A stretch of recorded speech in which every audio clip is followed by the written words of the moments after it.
Yes, sir. Yes, sir. Welcome to a new edition of the Sports Show 27. I'm your host, Jermaine Coulter. To my far right, I got my main man, KJ. Right, Kevin man. Johnson, former Clemson cornerback, 1999 through 2002. And today's special guest, we got a Commodore house, the first Commodore to ever come on the Sports Shop 27. Man. Vanderbilt, baby.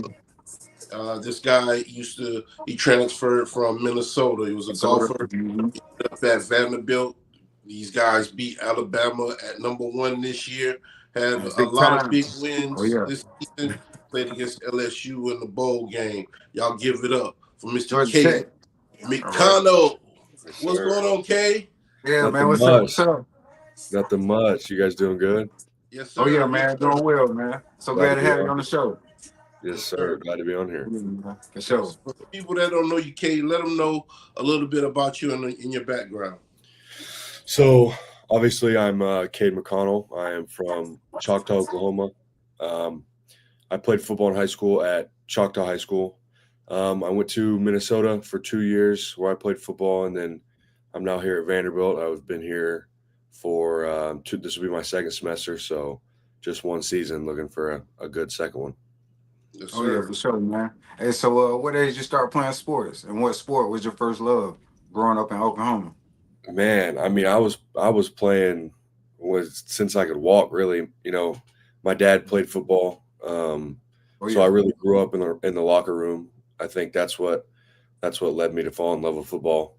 I thought I was going to be a baseball player for a really long time. Then that first big growth spurt hit, and I kind of realized that I'm not going to be doing that for a very long time. But no, man, I've been doing any sport, anything I can get my hands on since I could walk. So yeah, I mean, been in love with sports for a long time. All right, cool. So growing up, other than your father, is there anybody else that influenced you to play sports, or was there any other athlete that you looked up to? You know, like you said, other than my dad was a huge one. While I was younger, you know, elementary school, middle school, obviously all the high school kids were the greatest athletes of all time to me. But once I kind of matured a little bit, you know, Trent Williams is someone that I wore 71 after in high school, along with my dad as well. He wore 71 in high school, but you know, that was really a tackle that, you know, I wanted to be just like. You know, like I said, I wore his number, and that was the one person I looked up to, really, other than my dad, like you said. For everybody that don't know who Trent Williams is, he's the lineman for the 49ers. Yeah. Best of all time. Yep. Oh, yeah, man, for definitely, man. So did you play for any travel leagues, you know, in your youth? Right. In your younger years? So when I was kind of youth, it was just one league, and it was kind of Central Oklahoma teams that were just like step downs from their high school teams. So I played, you know, for the Yellow Jackets when I was in Little League, and you know, we'd be playing other high school teams that our high school would play against. It was just their Little League teams. When I was growing up, I don't think I remembered much until kind of the very back end of youth football is when the travel started kind of coming around. The 7-on-7 stuff like that wasn't until really probably middle school. So I didn't do that much, and obviously I was a bigger kid, so I didn't really get to go to the 7-on-7 tournaments and stuff like that. But no, man, I just played kind of for the Choctaw Youth League. Dad coached me, but yeah, it was awesome. Yeah. So you have brothers behind you, right? Yes, sir. Two of them. Talk about them a little bit. Man, those are, I mean, my best friends, really, other than the guys I got here, you know. I have a brother that actually just committed to Pittsburgh State, um, All right. following Cool. kind of my dad, kind of being a legacy guy. Okay. Yeah. Wants to go kind of do his own thing there. But, you know, that's him and Rook. Braven is my middle brother. He'll graduate high school this May. And Rook, they are my best friends for real. Like, I can go to them and say anything I want to. But sports wise, I mean, I always just try to be the guy that they can look up to, you know, no matter what they're doing, no matter what sport they're playing. Rook is probably going to be the best athlete in the family. There's not much you can say to him that All right. he won't just go do. You could tell that kid to run through a wall and he'd do it. Darn. Okay. Raven, they're complete opposites. I think we're all different in our own respects, but we're all the same kind of. I was more offensive, laid back minded, obviously O-line. Yeah. Raven's a linebacker, so he wants to go, Yeah, bust flat. heads, baby. And then, like I said, dude, Rook, I do not know what he's gonna do, where he's gonna play, but he can do it all. It's amazing to watch. It's awesome. Oh yeah, man. So your first year in high school, man, did you play right away on the offensive line or? So yeah, I came in, obviously a little small as freshman. Played a lot of JV. My freshman year, no freshman team.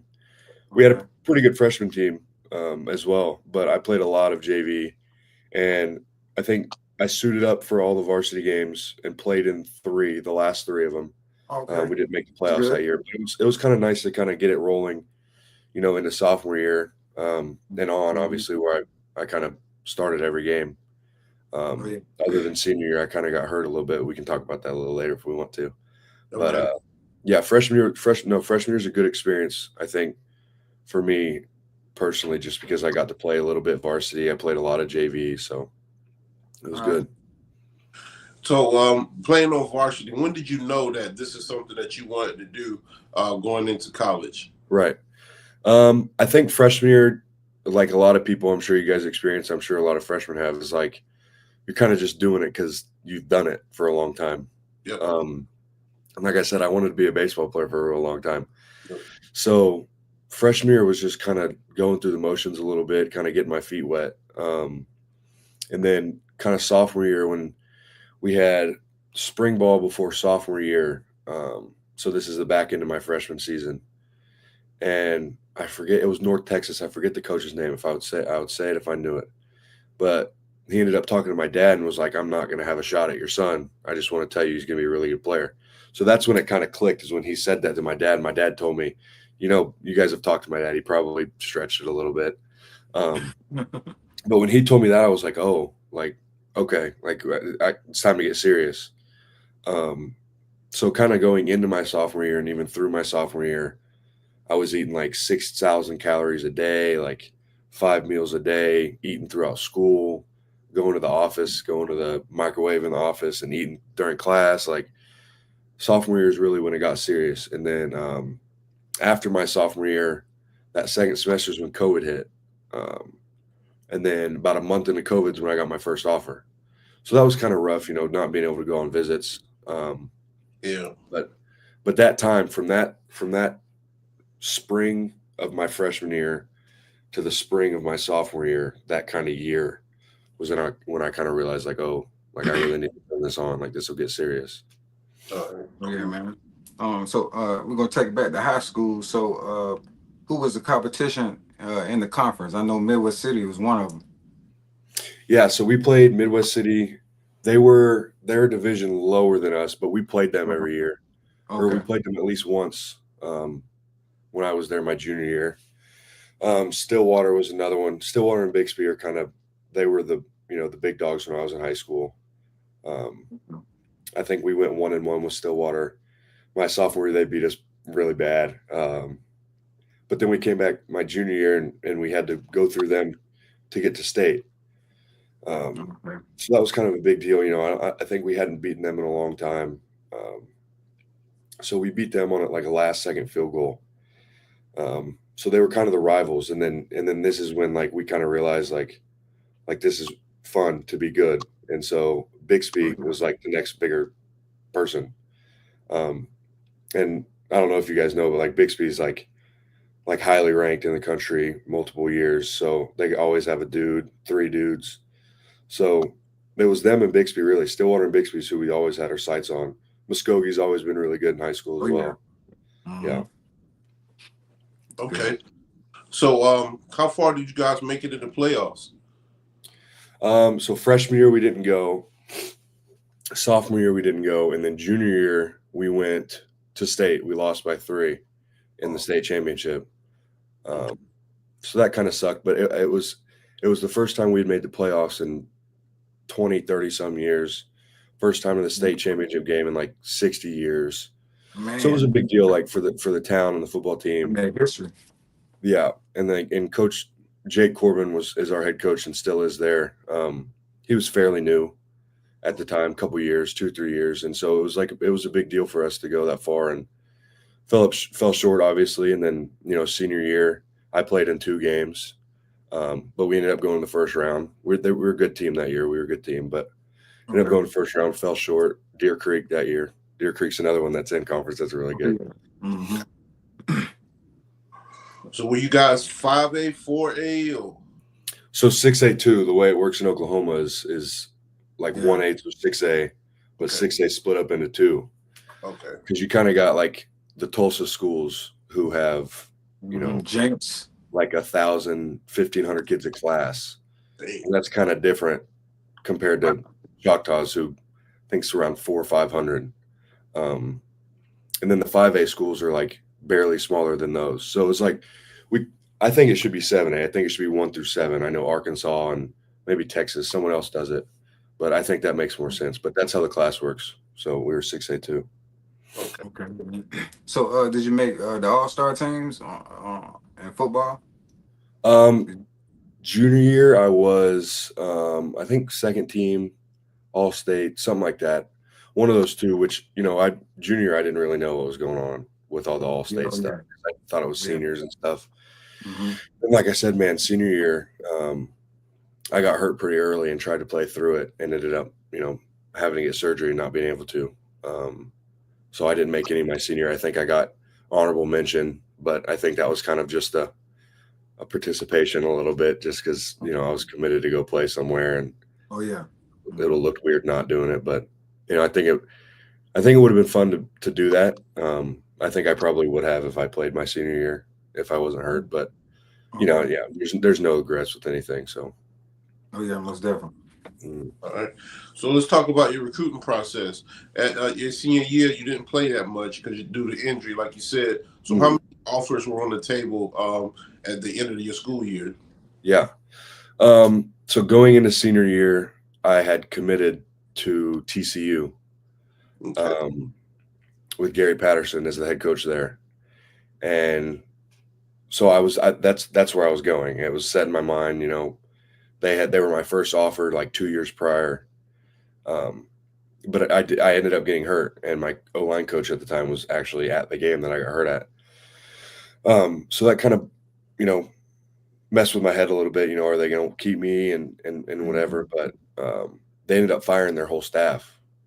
Wow. So as I'm hurt and like a straight leg locked brace, I decommit.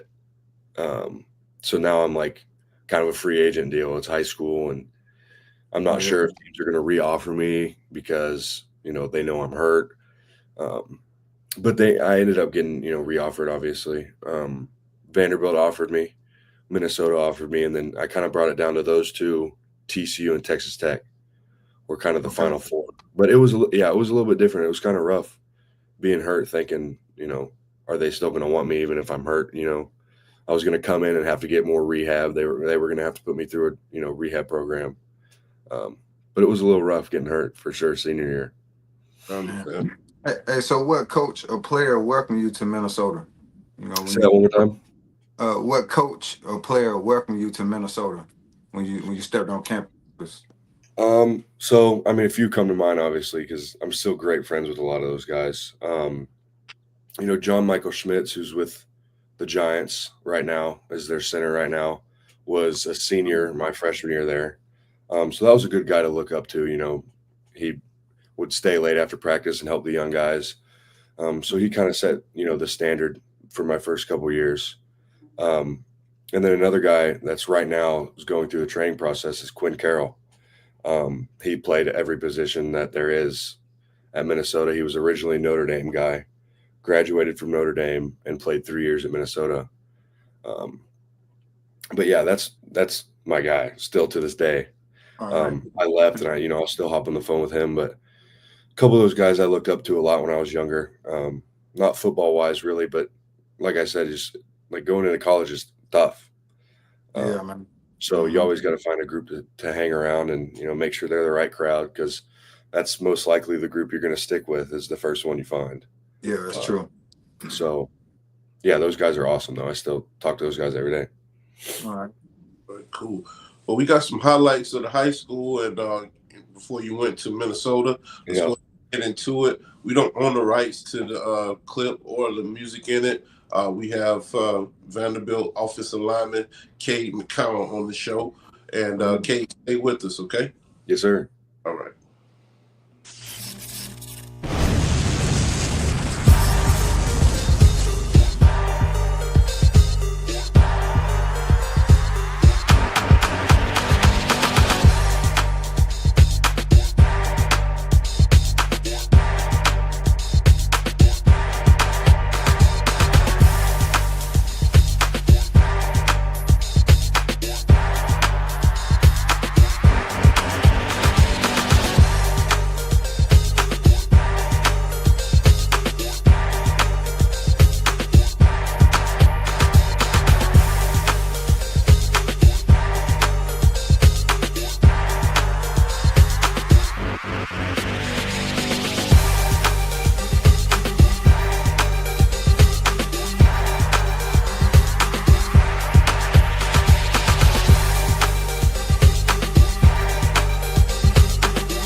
Yes, sir. We back. Yeah. Put them hands on them, man. Yeah, man. Oh, yeah. Those are always fun to go back and watch. Yeah. So you go to Minnesota your first year. Talk about that experience. When you go in your first day at practice, what's going through your mind? Yeah, so I early enrolled. So I skipped my second half of my senior year of high school. Okay. And like I was talking about earlier, I was hurt. So it was a little different for me going in and just getting within their rehab program at the same time, figuring out how to do college classes and go to class. Yep. On top of that, it's like negative 10 degrees. Whoa, man. So that was a rough part. But like I said, the people that I hung around with were, they helped me a lot. I think a couple guys that I came in with are, like I said, still my best friends to this day. I lived with them every year I was at Minnesota. They helped me out a lot. They made it feel like I wasn't the only person there. And I think that's one of the toughest things once you get to college is you leave all the friends that you've had for the past 10 years and you got to go make completely new ones. And you're a grown man. And it's like, we're two grown men. Like, we got to find out how to, be friends. Football brings people together really well, though. Like, you all go through the same stuff. You all go through the same stuff. Everybody's hurting at the same time. But, coming into college was definitely different for sure. Okay. So the culture of Minnesota, how was that? Like, was it just like you said, it was family oriented, like with the teammates? Talk about the facilities there. How did you feel about the facilities and the coaches while you were there? Yeah, no, I had great relationships with everybody up there. Like I said, when I left, there no bad blood. It was just kind of a football decision, really. But yeah, I loved it up there. The only that downfall really was the cold. People up there were amazing. My teammates were amazing. Facilities are really nice up there. Yeah, like I came here and I tell people football is the same everywhere. Football's football. It's just the people that are around you. And Vanderbilt's an awesome place. It's amazing here. It's a great school. Like on top of playing in the SEC, you get a ridiculous education. And everybody's here is super smart, man. Like my friends here are ridiculous, and they bring you up. The people in Minnesota did the same thing. My friends still do it at Minnesota to this day.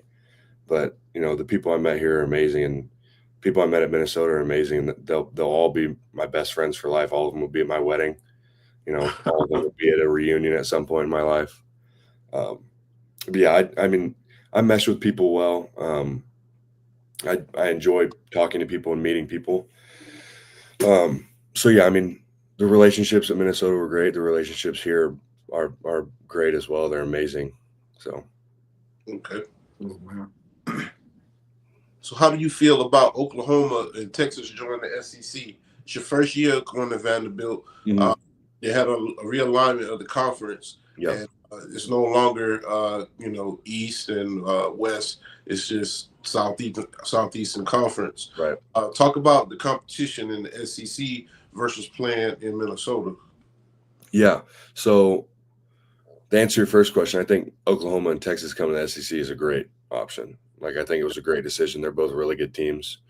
I think the Big 12 was a really good conference, and it still is, but I think the SEC is a great conference. So, I mean, I didn't play at Minnesota very much, if at all. But like I said, I mean, football is football. I think the schemes are a little bit different conference to conference, but when it comes down to it, it's run the ball till you have to throw it, and then throw it to run it. So I think the conferences are a little bit different just because maybe the weather a little bit. Maybe the SEC just has better like Greek life, so the students are different. But no, I think football is the same everywhere. Like I said, it's run the ball really everywhere. We have the motto here: it's run to win, and I'm sure a lot of teams in the country have the same motto. So, Oh yeah. So talk about some of your teammates. I mean, your offensive line. How do y'all gel together? For each game.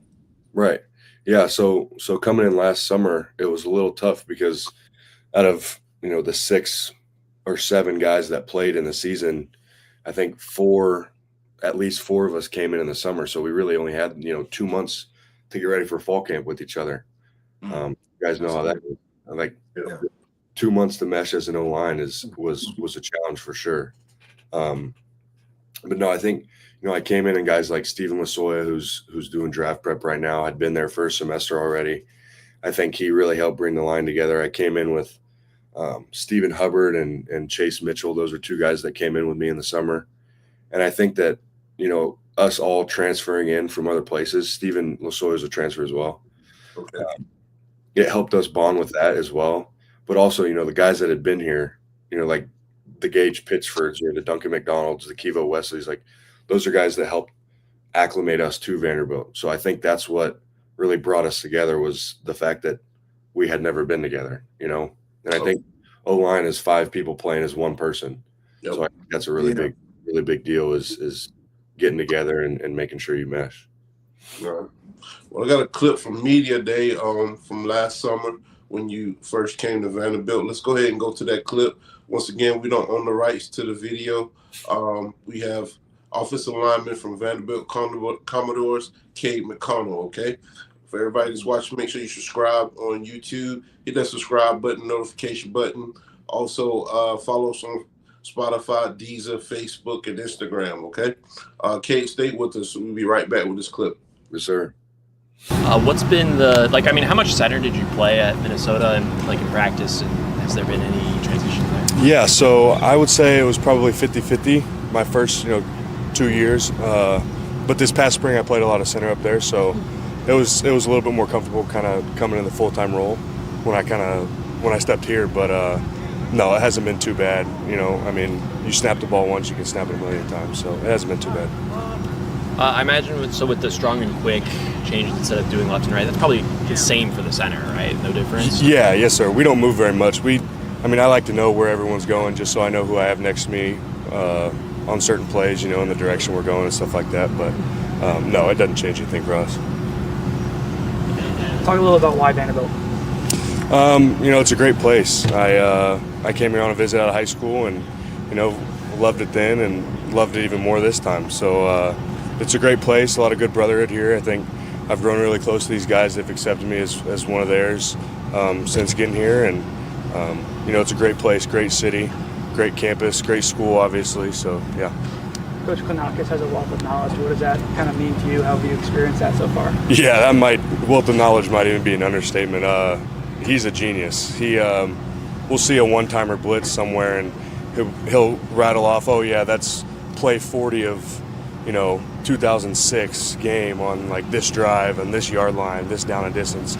So getting to learn from him is crazy. I think I've learned so much more about the way a defense looks pre-snap and what I can expect from that. And yeah, he's ridiculous. He's a genius. It's awesome. All right, we back. Yeah. So, Cade, you go to Vanderbilt. You meet the players. You get acclimated with the system. Comes college game day. You guys playing, in Vandy. Talk about your first game. So, yeah, our first game was Virginia Tech this year. Preseason rankings, we were obviously last in the SEC. So I think that was a huge chip on our shoulder. I think our head coach, Clark Lee, talks about that a lot, is no matter what you're going through in life, no matter how high you are or how low you are, is just to keep the chip on your shoulder. But Virginia Tech, the first game, we knew their fans were going to come rowdy, and we knew our fans were going to come looking for a good season. So I think it was really fun. That game was really fun. I got my first college snaps in a 2-minute situation at the end of the half. So that was kind of like, what's going on. But no, it was really good. It was really good to get a win at home. I think the fans loved it. I think they needed it. I think that win at home for our first game of the year against the team that was preseason ranked to win the ACC was huge. And I think that was just, the liftoff that we needed to have a great season. And I think we did. I think we fell short a couple times in the year when we think we shouldn't have, but I think that's football as well. There's, like I said, there's so many highs and so many lows. It's just that's the way the world works. Yep. Yeah, man. Hey, talk about the big win against Alabama. The number one team at the time. That was big time, man. I know y'all fans went crazy. Mm-hmm. That game was awesome. Went out partying. Right. That game was awesome, man. I mean, that was one of the statement games for the year, for sure, if not the statement game for the year, that we're kind of planning on coming different for these next couple of years. And then even on after that, we came in and, we didn't prepare any differently. We had a bye week the week before, so maybe that changed a few practices, but we didn't prepare any differently. We knew they were going to come in guns blazing, and we planned, shoot right back. So that was awesome. That win was, obviously historic. Oh, yeah. It felt really good. I think that was one of, if not the only one time that fans have stormed the field. So it took them a little while to get the goalpost down. They walked that son of a gun 3 miles to the river. So they had a great time. I loved it for the city, loved it for the team. I think it brought us a lot closer. So, yeah. I got some highlights from that game. Let's go ahead and take a look at it. Once again, I don't own the rights to the clip or the music in it. We have offensive lineman from Vanderbilt, Cade McConnell, transferred from Minnesota, okay? Let's go ahead and get into it. Make sure you hit that subscribe button, hit that notification button. Follow us on social media as Instagram, Facebook, also Spotify and Deezer. Let's go ahead and get into that clip. Stay with us, Cade. Sir. Alexander got a blocker in front of him off the left side, lowers his shoulder and powers to the goal line. He's in, and Vandy draws first blood on a 7-yard Cedric Alexander score.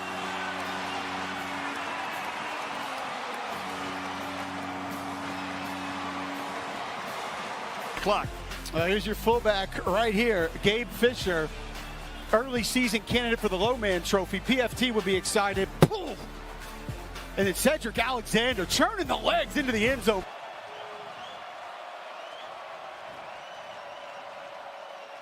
Some mustard on that snap. Milrow near side. Batted up, and it is intercepted.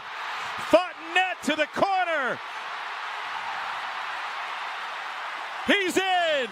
And Vandy's got a 2-score lead on a 28-yard interception return by Randon Fontenette. I thought he stepped out at the 1. The far official said he was over the goal line with that stretch, and looks like it was over the line before that left foot come down. He cut it close. Why are you even cutting it that close? I don't know. Just get back inside. What a surge of early game momentum for Vanderbilt. Officially a 24-yard interception return for Fontenette. Against Missouri 2 weeks ago. They'll run it, and another stretch, and this one's good enough. Cedric Alexander with the touchdown plunge from a yard out. And Vandy strikes again. Second of the day for Alexander.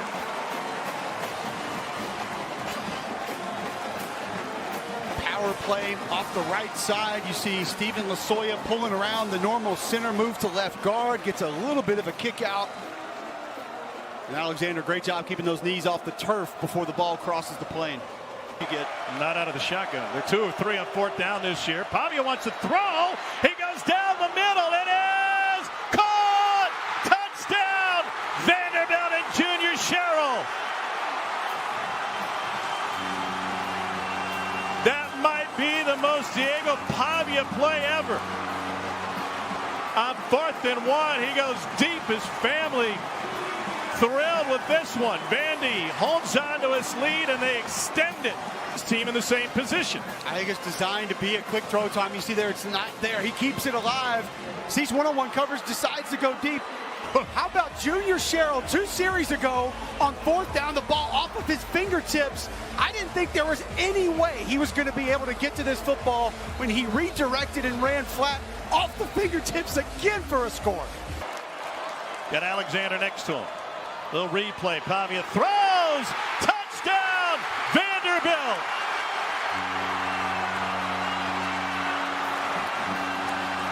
Cade Johnson with the catch, and Vandy extends its lead. The master of manipulation off the play fake to Cameron Johnson, former Theodore Bobcat. Diego Pavia, this attitude, this program, and the biggest win on the West End. Vanderbilt takes down #1 Alabama.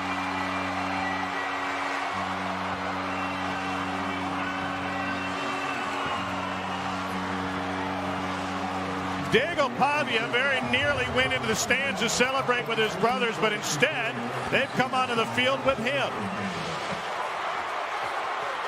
And the rest of the students will do the same. Somewhere in that maelstrom is Alyssa Lane.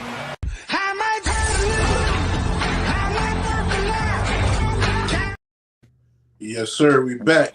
So talk about your quarterback a little bit. He was a freshman, real, right? man. No, this was his 5th year. He has another one though, so he has a 6th year. Okay. Yeah. That's from the COVID, right? Yeah. Oh, But no, Diego is obviously a great player. I mean, you guys saw it. Everyone's seen it this year. I think that he finally got his shot on a big stage to kind of show what he can do. He's a great leader, great kid too. You know, he'll come in the locker room spouting stuff off, just the most random stuff you've ever heard. So I mean, I call him exotic. He's pretty exotic. It's just like he's a little guy that does whatever he wants to, you know, on a football field, and it's crazy. And I think he kind of has an X factor to him, and it's confidence. Really, I think that's the one thing that drives him so much is people have doubted him for a really long time, and he was sick of it at some point. So yeah, he does what he does to prove everyone wrong. And yeah, he's an amazing guy. He's one of my best friends, and he's hilarious. So Yeah, man. Hey, we'd love to have him on the show. Yeah, If you for want sure. to. You'll have to hit him up. I'll let him know. Yeah, for sure. And so hey, I know y'all had a bowl game not too long ago. Talk about that. Yeah, it was cool. It was the first bowl since 2013. I think the last team that went to a bowl game was with James Franklin when he was here. And it would have been the first bowl win since 2013, or it might have been, yeah, it was something like that, 2013, 2016, something like that. But so that was another historic thing that we wanted to, kind of check off our list. This year we had already done so many other things. It was almost like, why not, when we beat Auburn to get bowl eligible, that was an awesome time for our coach, for Coach Lee. It was his first time going to a bowl game as a head coach, and going to a bowl game for the first time in so long at his alma mater. So it was really awesome. The bowl experience was amazing. The Birmingham Bowl, we played Georgia Tech. It was a really good time. The rain delay sucked. We were rain delayed for like an hour, I think. But no, it was a really good time. Birmingham's a cool place. I had this is my third bowl game, so I'm 3 for 3 in seasons of going to bowls. Cool. So hopefully 5 for 5. But no, it was a good time. All the guys had a really good time. A lot of guys hadn't been to a bowl game yet. So they kind of got to get their feet wet in that regard. But no, it was awesome. It was a great time. Good, man. Well, I got some clips from the Georgia Tech game. Let's go ahead and take a look at that real quick. All right. It's the last one, I promise. I got you. All right. Pavia. Play fake. Touchdown. Offense. Little toss sweep coming near side. Good numbers for the Jackets. Jamal Haynes. Boy, he was close to taking that one. Brian Longwell just saved a touchdown. Quick snap out of that pistol formation. They'll go with Haynes again. Haynes breaks the tackle. He's inside the Vanderbilt. King to throw. Dumps it off. Touchdown, Georgia Tech. Tough situation here. Vanderbilt from the 35 on first down and 10. Here's Quincy Skinner coming around. Skinner gets a few blocks. He's down around the 10-yard line before he's in a rarity out of the I formation. He'll fake it. He can run it. He can throw it. He's going to run it for the touchdown. King looking, coming near side. Has a receiver open, Chase Lane, who came to Georgia Tech from Texas A&M with. Dump it off over the middle. Haynes makes the catch, and he is walloped. It's going hurry up. Trying to get the quarterback sneak first down and then some out to midfield, so that'll stop. Aiden Burr, 13 of 20 on the air. Good clean snap, plenty of leg, and it is right down the middle. Dead solid, perfect. Haynes goes in motion across that formation. King. Ball is batted, and Joe Fusel comes up with it again. 33-yard field goal attempt from Aiden Burr, and he again splits the uprights. 3rd and a yard. Pavia, quick throw to the outside, caught, touchdown, Eli Stowers. What is that? That's going to be about 6-7 hours of unbelievable football. Intercepted. Picked off by C.J. Taylor. On execution and doing things we need to do to finish against a really good team. Coach, good luck. Thank you. Thanks. Pavia to the end zone. Touchdown, Vanderbilt. 2nd down. Here goes Rutherford. Look at him dance around. Lost the football. Vanderbilt will fall on it. Now Pavia, empty set. Has time to throw. Heaves it down the far side. A lot of pushing and shoving, and Stowers. Incredible. Eli Stowers, year and a half as a tight end. Diego Pavia, a long time as a quarterback. For Haynes King to get up there. Quick snap on 3rd down. 3rd and goal. Going to the end zone. Caught! Touchdown, Jamal Haynes. What a grab by the Georgia Tech running back. Wide side. There's the snap. King running that way. Throwing to the goal line. Passes caught. Touchdown, Georgia Tech. Bailey Stockton with it. But it's been a remarkable year for Clark Lee and the Vanderbilt Commodores. Flipped the staff, flipped the roster, and it all pays off with their 7th win of the season.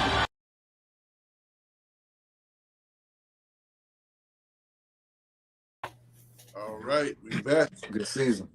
Yep. Sure. So topped it off with a win. So let's talk about what you have going on right now, Cade. What do you focus on right now for the next season? Oh yeah, man. I mean, going into the off season, you always kind of set a few goals. Obviously, the goals, to start is have a starting position. But really, I'm kind of focused, on myself and on kind of growing myself, like as a man and whole, and as a football player as well. Obviously, you want to be closer to God every day. I think that's one of my main goals. Football wise, I just want to be the best I can. That's really what it boils down to at the end of the day. One of my goals, as an O lineman on our team, is to make us as close as possible. I think that's the foundation of a team is the guys up front, whether that's O line or D line. I think that's where you win games, and I think the closer your O line is, the harder they play for each other is the more games you win.